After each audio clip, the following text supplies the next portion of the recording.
En tout cas, le combat est engagé. Hein. Deux équipes qui se livrent beaucoup. Oui, surtout beaucoup de mobilité. Le ballon va vite. Ça prouve que les joueurs ne sont pas arrêtés. Il y a beaucoup de solutions. Ballon vers Rémi qui laisse passer. Retour de Jeune-Champ. Et le dégagement de l'ancien niçois. Ils sont trois à côté Montpellierin ce soir. Jeune-Champ, Pitot et Souleymane Camara qui est sur le banc. Costa, superbe enchaînement et tout de suite la transversale pour tenter d'aller chercher Dernis qui va se précipiter. L'erreur de Mabiala peut-être. Et Dernis qui devance la sortie d'Ospina pour l'ouverture du score. Les Montpelliérains, c'est René Girard qui disait qu'ils ne viennent pas en victime à Nice. Ce sont eux qui ouvrent la marque dès l'entrée de la partie. Oui, en tout cas des Montpellier qui ont bien réagi, qui n'ont pas subi depuis le début de ce second mi-temps.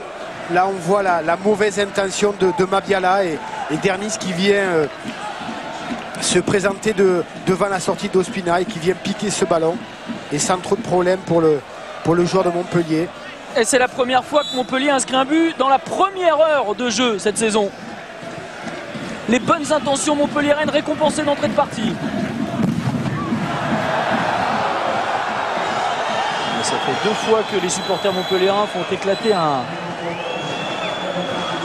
Ouais, l'arbitre vient se plaindre au délégué. Ouais, il va falloir régler ça. Arrêt du jeu par monsieur Duhamel pour utilisation de feux d'artifice sur le terrain par les supporters de Montpellier.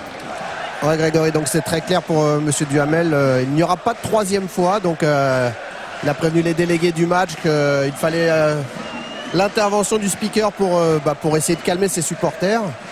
Qu'il n'y ait pas de troisième pétard qui arrive sur le terrain, sinon ce sera retour au vestiaire. Et Montpellier qui continue avec la remise sur Costa, l'entrée de la surface de réparation, l'extérieur, pied gauche. Et la parade d'Ospina, l'arrêt d'Ospina face à l'Argentin Costa. Malheureusement, l'extérieur du pied de l'Argentin ne prend pas le dessus sur le gardien Ospina. Et Costa qui est quand même là, avec son pied gauche. C'est pourtant pas un coup franc pour un gaucher, a priori. À moins que Montagno se charge de ce coup de pied arrêté. Mais Costa a l'air bien placé quand même. Ce sera Montagno et c'est sur la barre. Attention, il y aura du monde à la chute du ballon. Ospina qui se charge du point de repousser cette balle. Et faute sur le gardien niçois, mais encore une grosse occasion pour les Montpelliérains qui continuent de dominer cette partie. Ouais, coup franc très bien tiré de la part de Montano. On voit le ballon bien frappé, qui a de la puissance, qui est cadré, qui vient toucher la transversale. Derrière, on pense que le gardien de Nice est battu. Et le stade du Ray qui commence à siffler parce que les Montpelliérains sont en train de jouer à la passe à 10 pour le moment avec Yanga Biwa qui est parti à droite. Personne ne l'a pris au marquage. Et il continue les Montpelliérains à s'amuser.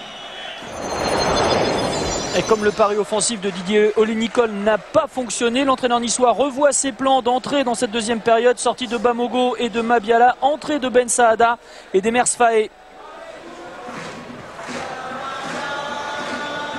Versa, oh, il s'est pris pour Belhanda qui enroule et Ospina qui est à la parade. Encore une grosse occasion pour les Montpelliérains qui répondent à Rémi. Ouais, quel beau geste de Belhanda sur ce raté de David Elbuik. Et encore une récupération pour Jeune-Champ, Costa, Pitot.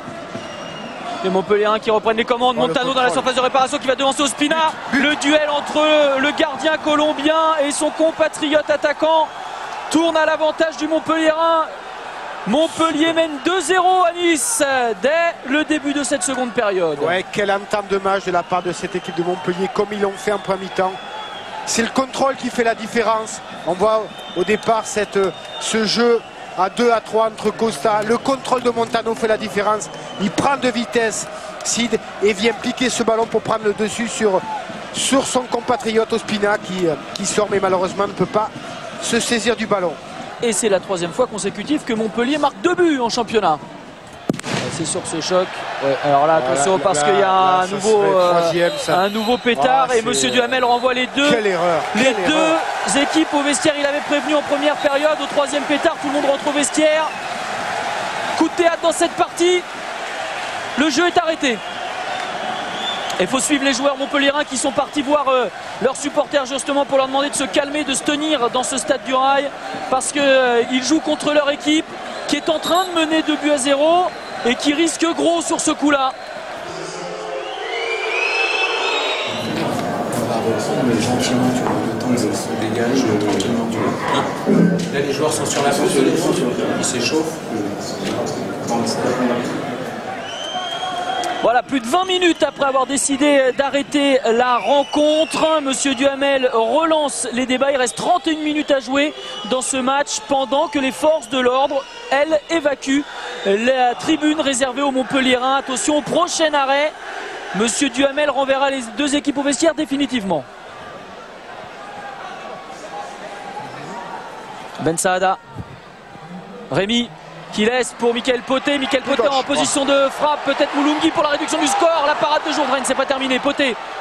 Ah, c'est passé sous le pied de Mahaman Traoré. La bonne initiative de Poté qui rate ce ballon. Malheureusement, ça profite à Moulungi. Et quel arrêt de Jourdain.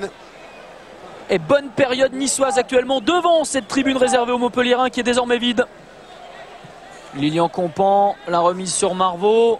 Il y a du monde devant le but d'Ospina. Ça va passer pour Lilian Compan et le 3-0. Superbe! Superbe but de Montpellier. Lilian Compan qui vient d'entrer.